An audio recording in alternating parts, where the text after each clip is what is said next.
在 AI 时代的员工做什么事儿之前，都要养成跟 AI 去讨论的习惯，要有 AI 的素养和 AI 的认知。但是更重要的是，我们在工作中呢，大家应该去优先考虑说，我用 AI 能不能去优化我做的这件事情，而不是说还是靠过去自己人力苦哈哈的熬夜加班，用传统的方法去做。但是现在员工可能分成3个层面嘛，普通的员工呢，这个习惯太难改了，这是我的感慨。所以为啥我说在公司里要强迫员工用 AI， 我们要做考评，要强迫他去使用各种 AI 的产品，这是一个比较低层次的一个 AI 的认知水平。第二个呢，就能够熟练的使用 AI， 至少会写各种提示词，能够学会使用各种 AI 的工具，能够用大模型和工具的结合，让自己的工作能降本增效，这算用 AI 用的比较多的。现在能达到这个目标的员工，我认为还是凤毛麟角。第3个层面呢，就是相当于一下子有 AI 的这种思维能力，他不光是用别人的 AI 的工具，他能够自己搭建 AI 的工具，能够熟练的写这种提示词，能够知道大模型的能力的边界，能够把大模型和智能体组合起来，搭建自己的 AI 应用，来优化自己的工作。我觉得这种员工应该是未来真正掌握 AI、超越 AI 的人。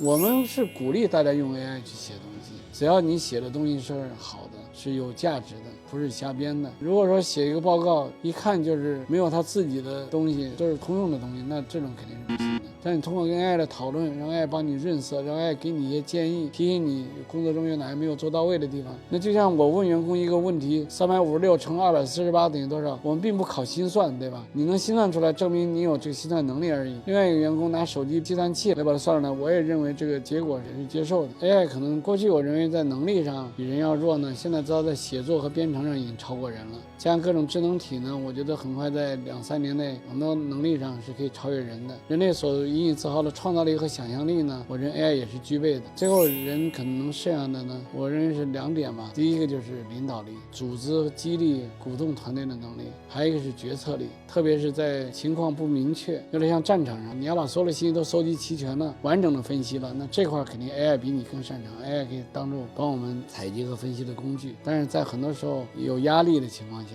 拿到的信息样本不是大数据而是小数据的情况下，需要拍板做一个决策，这也是领导力的一个分支吧，所以决策力也很重要。